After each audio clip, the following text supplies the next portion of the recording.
Okay, hey guys, so I noticed that the angle on the one video, that first video, is not the best. So, same fish, just the other side. Um, Hopefully this is a little bit better of an angle for some people. I know that bluegill kind of was way off to the side. I'm gonna start with the crappie. So, for me, I'm right-handed, and for whatever reason, I feel like the right side of a fish with the right hand is not the easiest to fillet. It just sometimes, when you first get in the hang of it, it's just a lot harder than this side for whatever reason. Your hand's over here. Now my hand's over here. It's just something that I've found. I don't know if it's true for you guys, but try and angle them to where your hand doesn't have to be like that.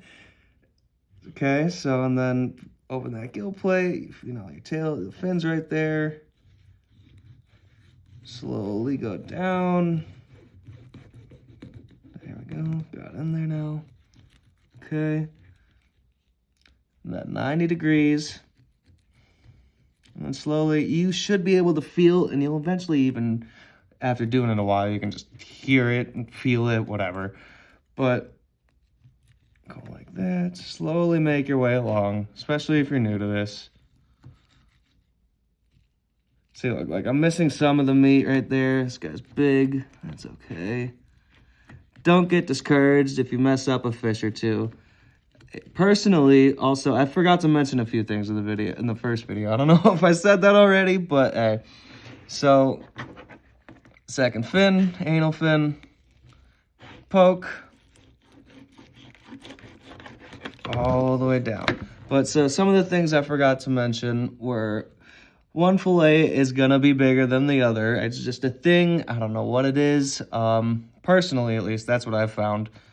And also, this is just a meal for myself. So I've got 7, 8, maybe 9 fish here. If you're trying to feed a bunch of people, especially with panfish, I recommend getting like 25 fish. Yeah, it's gonna take you a little bit of time to fillet all those fish. I mean, that's, 50 fillets, you got both sides of the fish.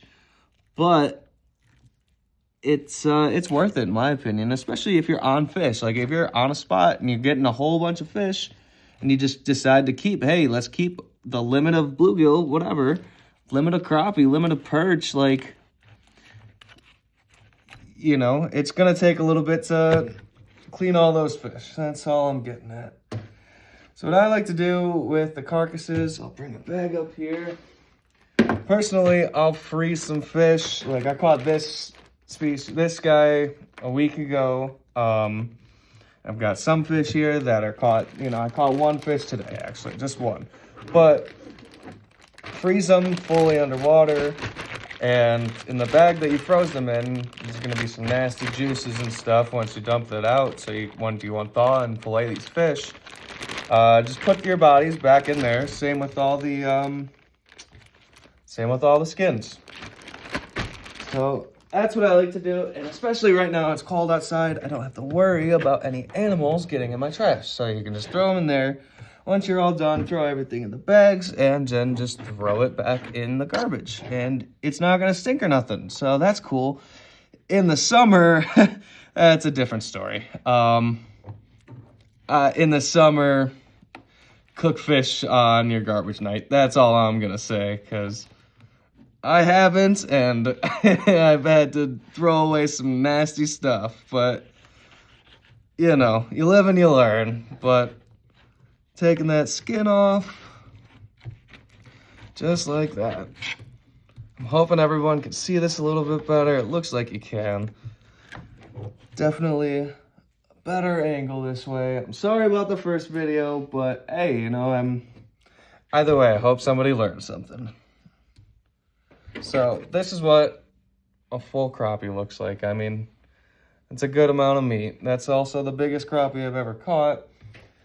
This crappie is 10.5.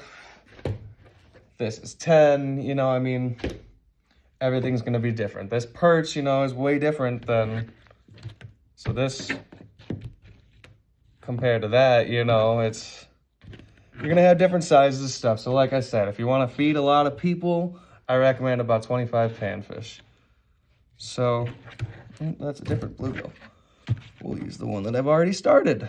So again, try and find an angle where you don't have your hand all weird. Just slowly down there. Get in there, break that skin, you know.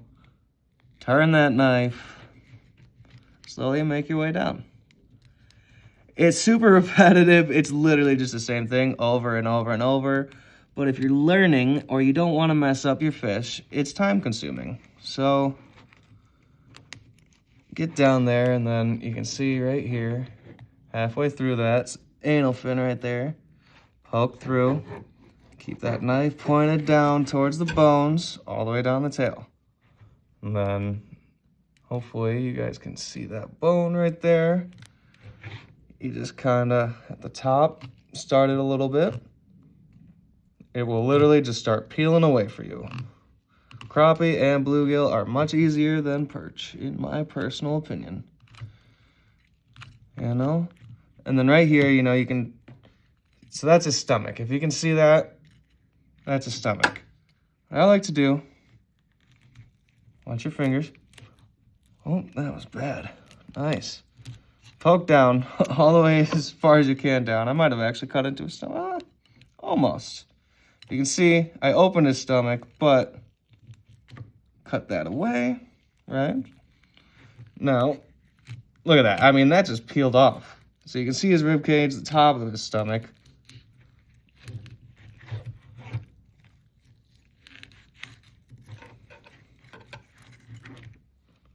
And there you go. And then the first video got it really well. I'm hoping this one will too. See, just a little bit of skin. Then that meat right there. So put a nail. I don't have big nails, but just put a nail, clamp down, straight down.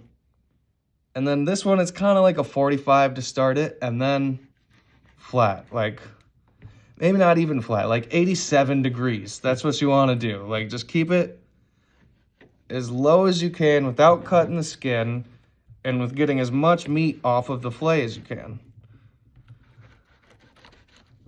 There you go. And what I like to do, you know, you can literally just curl it up. I hope everyone's been seeing that. So once you go along, just curl it up. Make it a lot easier. Get that extra meat out of your way. And then